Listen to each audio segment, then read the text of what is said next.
Olá, pessoal, tudo bem? Bem-vindos ao canal Aprendiz Reforço. Eu sou o professor Kaká e vamos para mais uma aula aí da preparação para o Enem, da revisão para o Enem de matemática. Bom, nessa aula de hoje, a gente vai ver a parte de porcentagem e juros, tá bom? Então, vamos aproveitar que a gente já viu a parte de equações e agora a gente vai ver porcentagem e juros que aparece bastante, especialmente a parte de porcentagem, tá? Se você entender legal porcentagem, você vai entender os juros também, ajuda bastante, tá? Então, vamos lá, vamos começar a nossa aula. Bom, quando a gente está falando de porcentagem, tá? A ideia assim, imagina que a gente tem uma certa quantidade, a gente divide essa quantidade em 100 partes e pega uma determinada parte. Isso seria a porcentagem. O próprio nome de porcentagem já explica isso. Por quê? Quando você tem porcentagem, seria alguma coisa, tá? Por 100. Tudo bem? Então, quando a gente escreve 30%, esse aqui é o símbolozinho da porcentagem, tá? Isso significa a mesma coisa que 30 sobre 100, ou seja, seriam 30 partes de 100 partes. Quando a gente escreve 15%, seria 15 sobre 100.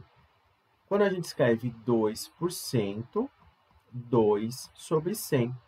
Se a gente escrever 150%, isso é 150 sobre 100. Aqui uma coisa importante. A porcentagem, ela pode ser maior que 100% em alguns casos, tudo bem? Em alguns casos, por exemplo, você tinha uma certa quantidade e você triplicou essa quantidade. Então, o resultado é mais do que 100%, tá bom? Por quê? Porque você teve um aumento além do que você já tinha, tá? Além da quantidade inicial que você já tinha. Então, quando você mais do que dobra aquilo, o aumento é mais do que 100%, tá bom? Então, a gente já vai ver isso nos probleminhas, tá? Agora, a parte de porcentagem, o número percentual, a gente também pode transformar ele em decimal. Então, quando a gente escreve 30%, que é 30 sobre 100, a gente também pode escrever como 0,30. O 15%, que é o 15 sobre 100, 0,15. O 2%, que é o 2 sobre 100, 0,02. E o 150%, que é o 150 sobre 100, 1,50. Então, sempre duas casinhas após a vírgula aí, tá bom? É importante saber escrever a porcentagem em termos usando o símbolo de porcentagem, tá bom? Usando a parte de fração, tá? E usando a parte decimal. Esses três jeitinhos são jeitinhos que a gente tem que saber, beleza?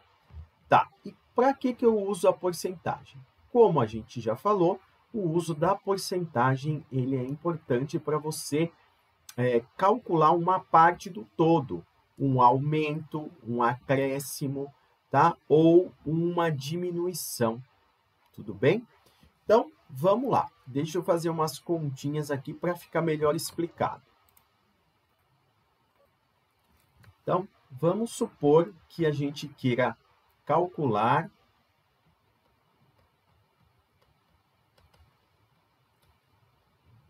20% de 60.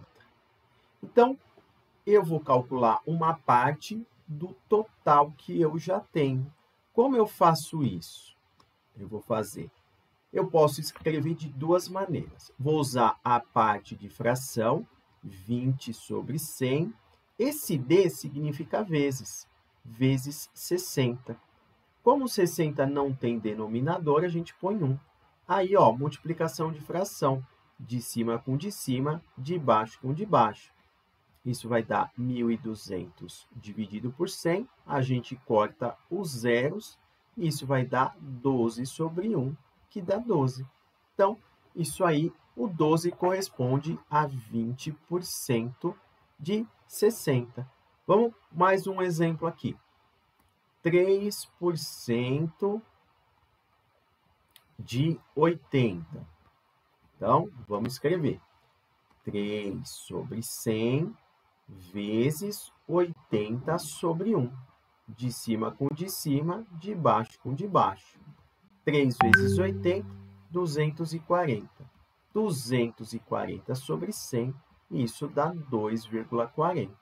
Então, 3% de 80 é 2,40. Então, quando a gente já tem o todo e a gente quer calcular uma parte através da porcentagem, a gente vai multiplicar. Mas existe um outro jeito sem envolver fração. Eu vou colocar aqui, ó, vou colocar de azul. O 20% em decimal é 0,20. Então, eu faço 0,20 vezes 60. O 3%, eu escrevo como 0,03. Então, vou fazer 0,03 vezes 80. Por isso que foi importante a nossa aulinha sobre números decimais. Por quê? Para saber fazer essa continha, especialmente aí quando a gente tem número decimal, tá bom? Bom, fazendo essa continha, a gente vai chegar nos mesmos resultados.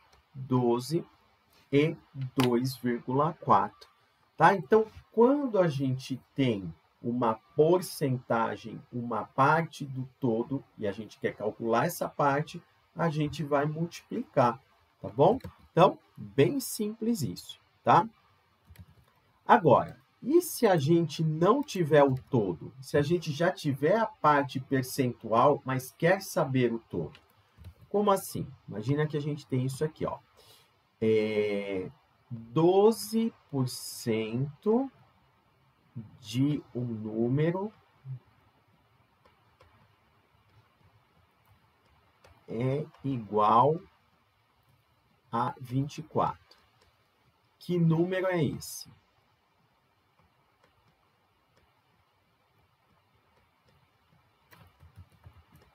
Então, aqui eu não tenho o total, eu tenho uma parte dele, tá? Então, eu teria isso aqui, 12%, vamos escrever. Um número não sei quem é, eu vou falar de x, e isso é igual a 24. Ó, vai ficar uma equaçãozinha. Então, vai ficar 12 sobre 100 vezes x igual a 24. Agora, o 100, ele está dividindo, então vai para cá multiplicando. Vai ficar 12x igual a 2.400, e o 12 agora vai passar dividindo. 2.400 dividido por 12, isso aqui vai dar 200. Então, eu achei o total. Tem um jeitinho mais prático para fazer? Tem sim. Eu pego a parte que eu tenho, que é o 24, e divido pelo percentual, 0,12. Vamos fazer essa continha aqui, ó. 24 dividido por 0,12, igual às casas, corta a vírgula. Corta esse zerinho aqui, 24 por 12 dá 2, 2 vezes 12 dá 24, o resto zero. Abaixa esse zero, põe o zero aqui, abaixa esse zero, põe o zero aqui. Então, olha aí, 200. Então, se a gente tem a parte e quer saber o todo, tá? Percentualmente, a gente vai fazer aí a divisão, tá bom? Quem quiser fazer por regra de 3, pode fazer. Mas a gente ainda não fez uma aulinha de regra de 3, depois a gente vai fazer, e aí eu dou isso aqui de exemplo também, tá bom? Mas, quando a gente vai calcular essa parte de percentual, é assim que a gente faz, tá bom? Agora, e se eu quiser calcular o acréscimo, a taxa de acréscimo ou a taxa de diminuição, a porcentagem de quanto aumentou ou a porcentagem de quanto diminuiu? Como a gente vai fazer? Então, vamos supor que a gente compra um remédio, tá? E o preço inicial dele é de R$25. Tá. Aí, depois de um certo tempo, a gente vai comprar esse remédio e aí o remédio foi para R$32. Como que eu calculo a porcentagem de aumento? Aqui tem dois jeitos de fazer. Primeiro, vamos calcular o valor que ele aumentou. Então, só fazer 32 menos 25, e isso vai dar R$7. Aí eu pego o valor do aumento e divido pelo valor inicial. Aí eu vou fazer 7 dividido por 25, tá? Bom, vou fazer uma forma fácil, vou multiplicar em cima e embaixo por 4. Isso vai dar 28 sobre 100, que é 28%. Então, esse foi o aumento. Dá para fazer usando regra de 3? Dá. No exercício, na aula de regra de 3, a gente vai fazer isso também. O outro jeito, sem envolver regra de 3, seria o seguinte. Eu pego o valor final, 32, divido por 25, tá? Vou multiplicar aqui por 4 e aqui por 4. Então, aqui vai dar 128 e aqui vai dar 100, tá? Isso é 128%, beleza? Bom, se ele custava 100%, se o preço inicial é 100%, e agora deu 128%, eu faço 128 menos 100, que vai dar 28%, tá? Então, é assim que a gente vai calcular a taxa de aumento ou a taxa de acréscimo, tá bom? É desse jeito, beleza? Tá, agora, e se for diminuição? Como que a gente vai calcular isso? Vamos lá. Taxa de decrescimento, vou colocar aqui, decrescimento ou diminuição.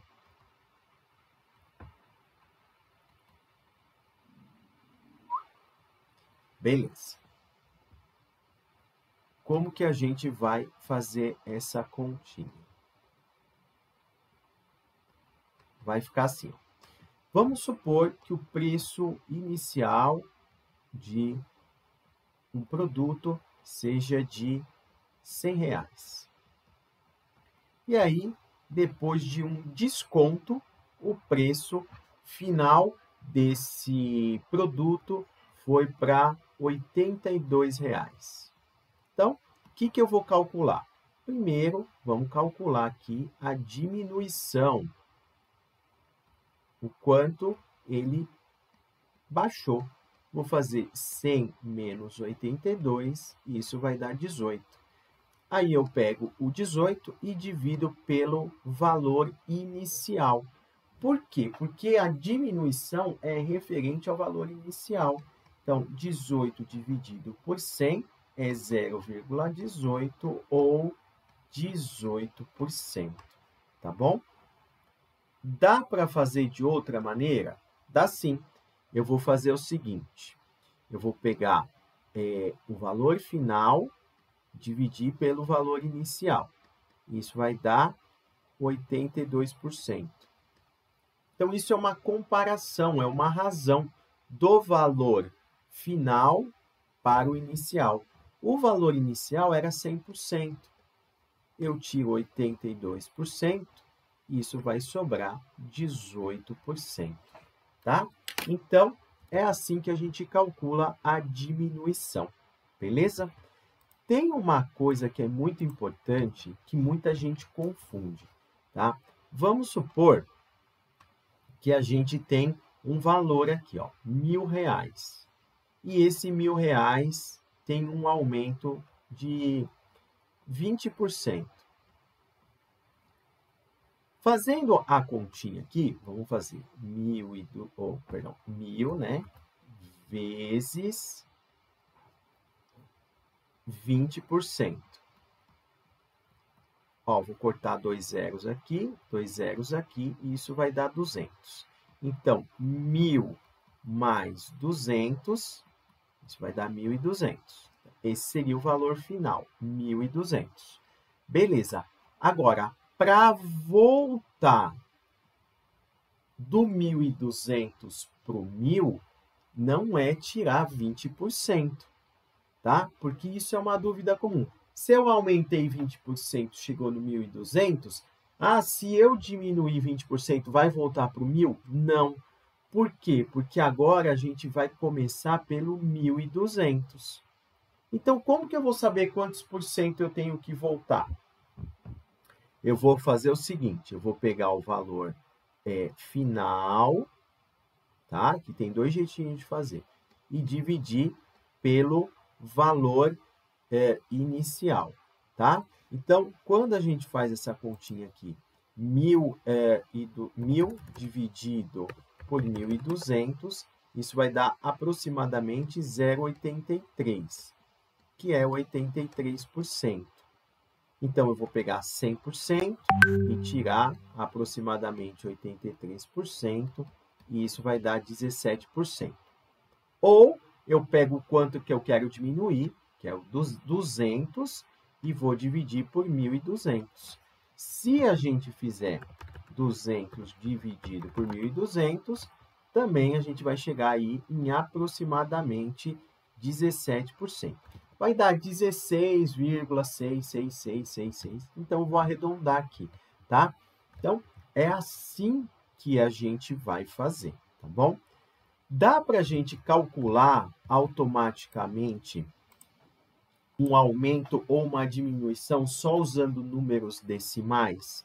Dá sim. Olha só, vamos começar com um aumento, tá? Quando a gente tem um valor, por exemplo, tem um valor lá de 250, e aí eu vou aumentar isso aqui 30%. Ao invés de eu calcular quanto é 30% e depois somar, o que eu posso pensar? Eu tenho 100%, se eu aumentar 30%, eu vou ter 130% no final. Ou seja, é só multiplicar por 1,3, tá bom? Então, de novo, a gente tinha 100% do valor e a gente aumentou 30%. Então, no final, a gente vai ter um total de 130%, que em decimal é 1,3. Então, 250 vezes 1,3 vai dar 325. Esse seria o valor final, tá? E se for um valor de desconto, tá?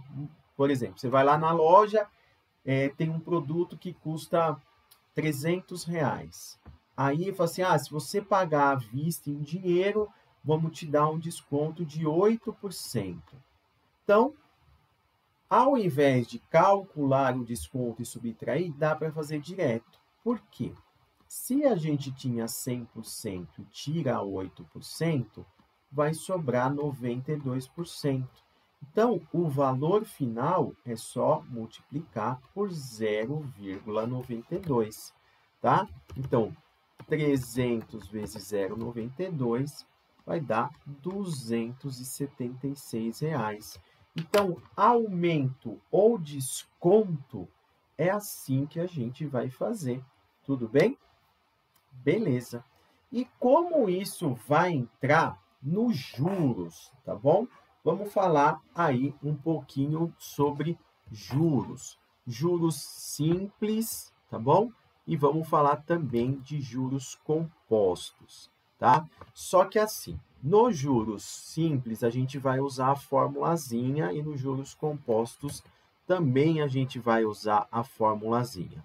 Depois, quando a gente for ver exercícios mais complicados, aí a gente vai usar logaritmo para os juros compostos.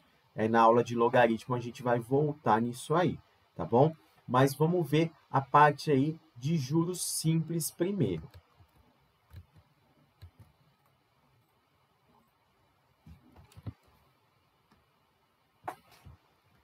Então, vamos lá.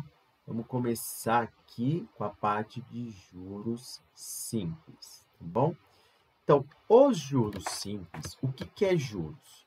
Os juros é aquele valor a mais que você paga quando você contrai um empréstimo. Você pegou um dinheiro emprestado lá com o banco, tá? Pegou R$100, aí no final pagou 120. Então, esse R$20 é os juros. Então, vamos escrever isso aqui, ó. Pegou R$100. Aí, pagou no final 120. A diferença, 120 menos 100, vai dar 20. Este valor a mais é o juros, tá bom? Não é a taxa de juros, tá? É os juros, tá bom? Agora, e se você faz um investimento? Vamos lá. Vamos supor que você investiu R$500. Aí, você, no final, retirou R$620. Então, 620 menos 500, isso aqui vai dar 120. E isso aqui foi os juros, o valor dos juros que rendeu o seu investimento. Beleza? Tá. Então, o juros simples tem formulinha para a gente utilizar? Tem formulinha, tá? Mas antes, a gente tem que saber alguma nomenclatura. O valor que você vai pegar emprestado ou vai investir é chamado de capital. Então, o capital é o dinheiro que você vai investir ou você vai pegar emprestado. O I é a taxa de juros. Essa taxa de juros, a gente normalmente vai usar ela em decimal. Ela vai aparecer para a gente em porcentagem, mas aí a gente transforma para decimal. Beleza. O T é o tempo. Esse tempo pode aparecer em meses ou em anos, tá bom? E o J é os juros. É o valor que a gente vai ter que pagar a mais ou que rendeu a mais para a gente. E aí, no final também, a gente tem a letra M maiúscula, que é o montante. O montante é o valor total, é o valor final. Que nem aqui nesse exemplo. Pegou R$100, isso é o capital. Pagou 120, o 120 é o montante. Investiu R$500, é o capital. Retirou 620, isso é o montante. Beleza? Tá. E como a gente vai aplicar isso? Os juros a gente calcula como capital vezes a taxa vezes o tempo. Então, é a fórmula aí, JCIT. Beleza? Agora, e o montante? O montante é o valor do capital mais os juros. Ou ainda, a gente pode colocar que o montante é capital vezes 1 mais I vezes T. Por que é esse 1 mais I vezes T? O 1 corresponde a 100% que você tinha. E o I vezes T corresponde ao total percentual que você vai ter ao longo daquele tempo. Tá bom? Então, vamos fazer alguns exercícios aqui. Vamos fazer 2 exercícios de juros simples. Bom, vamos com esse exemplo aqui, ó. Um jovem investidor precisa escolher qual investimento lhe trará maior retorno financeiro em uma aplicação de R$500. Para isso, pesquise o rendimento e o imposto pago em 2 investimentos, poupança e CDB. As informações obtidas estão resumidas no quadro. Então, tem lá poupança, o rendimento mensal, que lá é a taxa de juros, o imposto de renda, o que ele vai ter que pagar depois sobre o lucro que ele teve, tá? E o CDB, a taxa mensal é de 0,876, mas em cima do ganho que ele tiver, dos juros, a gente tem que tirar 4%, que é o imposto. Aí ele fala assim, para o jovem investidor, ao final de um mês, a aplicação mais vantajosa é... Então, vamos lá. Vamos calcular primeiro da poupança. Então, vamos calcular primeiro os juros. Eu tenho o capital, a taxa aqui, ó, isso aqui é em porcentagem, tá? Então, vamos transformar para decimal. Eu vou ter que colocar mais 2 zeros, 0,0056, e o tempo é um mês. Então, fazendo essa continha aí, 500 vezes 0,0056, isso aí vai dar o total de R$ 2,80. Então, o montante vão ser R$ 502,80. Então, um mesinho aí vai render somente R$ 2,80. Beleza, agora vamos fazer do CDB. Vamos calcular os juros. Então, 500 vezes 0,00876 vezes 1. Então, vamos lá. 500 vezes 0,00876 vezes 1. Isso vai dar R$ 4,38. Só que aqui a gente tem que pagar 4%. Se a gente vai pagar 4%, eu vou ficar com 96%. Ou seja, eu ainda vou multiplicar isso por 0,96, que vai dar lá 4,2048. Então, o montante final vai ser R$ 504,00, aproximadamente aí, e 20 centavos, tá bom? Aí ele quer saber o seguinte: qual a aplicação mais vantajosa, tá? A mais vantajosa vai ser o CDB, ele vai ter mais R$ 504,20 aqui, ó. Então, vai ser a alternativa D, tá bom? R$ 504,21, tá? Então, esse aí é um exemplo de taxa de juros que pode aparecer, tá? De juros simples. Beleza? Vamos fazer mais um exemplo. Bom, esse exemplo aqui caiu no Enem e diz o seguinte: um casal realiza financiamento imobiliário de R$ 180 mil a ser pagos em 360 prestações mensais com taxa de juros efetiva de 1% ao mês. A primeira prestação é paga um mês após a liberação dos recursos e o valor da prestação mensal é de R$ 500, mais o juro de 1% sobre o saldo devedor, valor devido antes do pagamento. Observe que, a cada pagamento, o saldo devedor se reduz em R$ 500 e considere que não há prestação em atraso.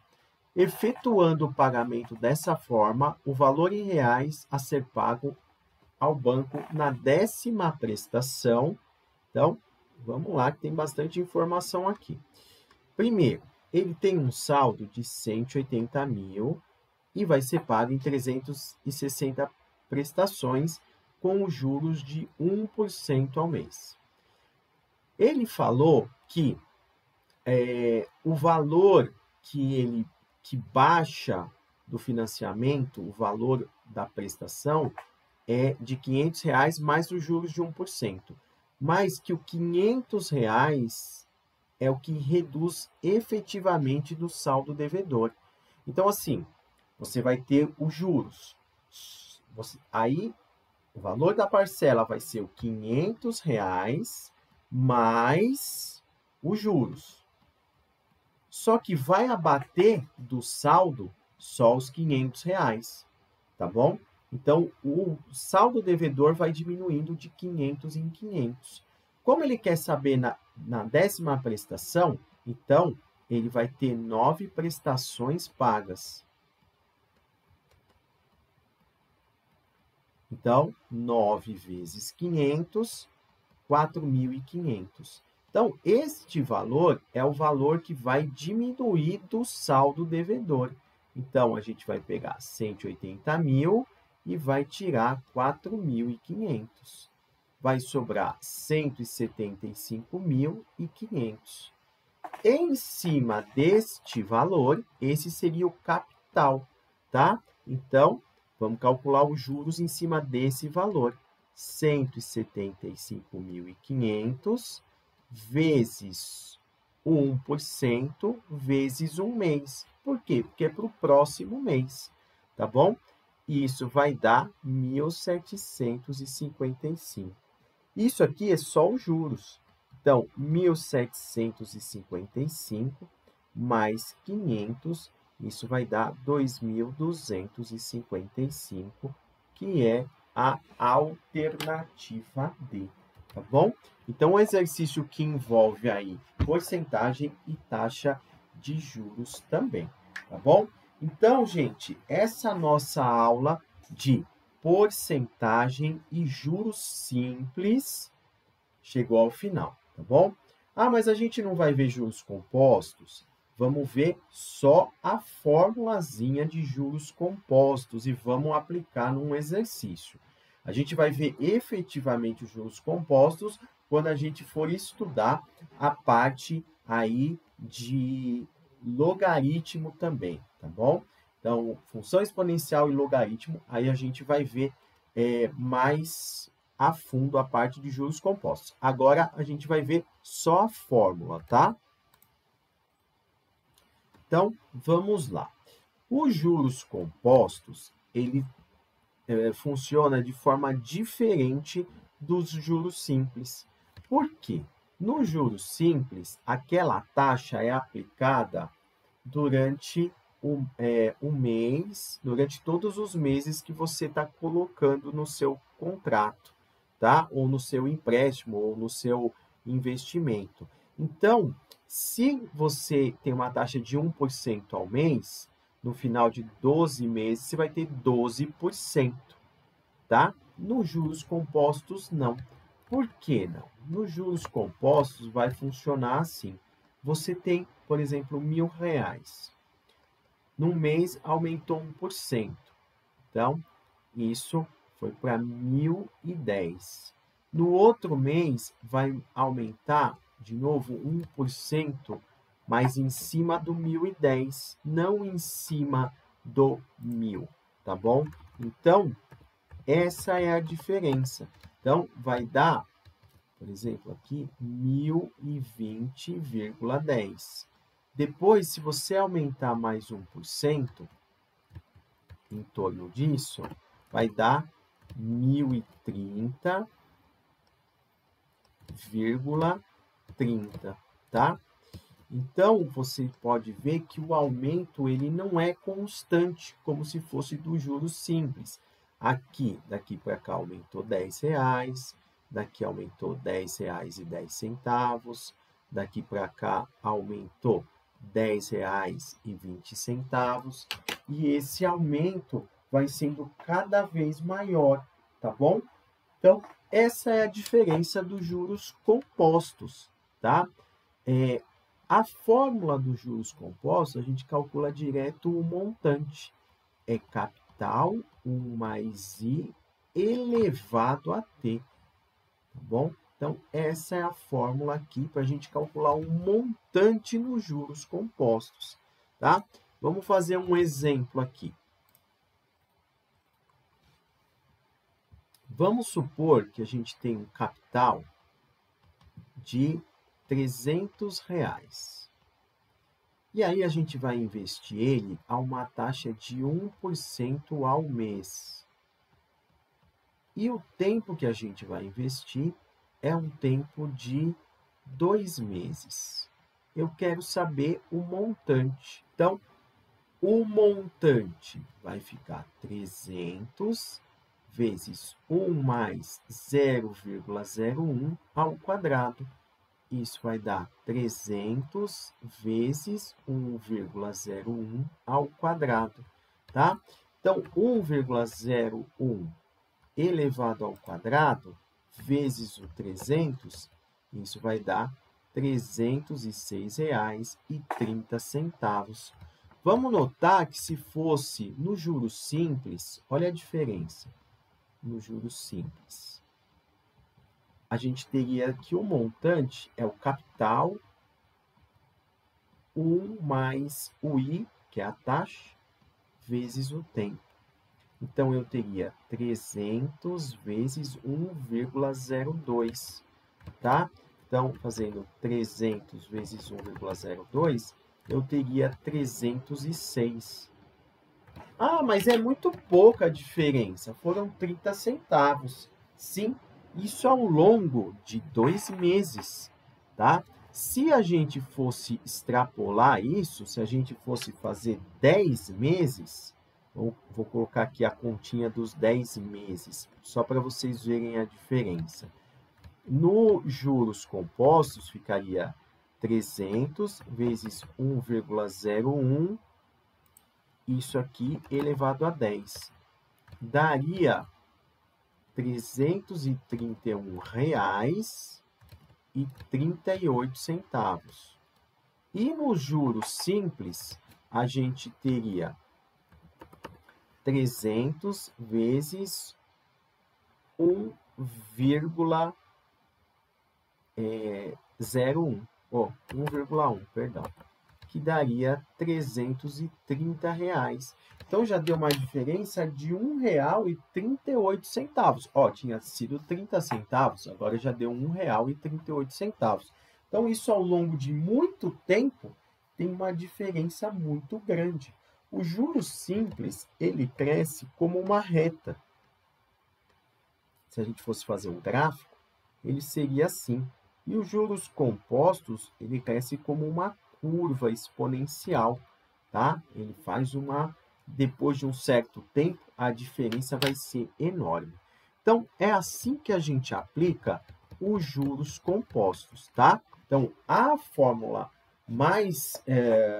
essa é a única fórmula que tem, na verdade, mas os cálculos envolvendo potências maiores e envolvendo logaritmo, a gente vai deixar para as aulas de função exponencial e função logarítmica, tá? Então, esse aqui é o básico de porcentagem, acréscimo, desconto, juros simples e o início de juros compostos, tá bom?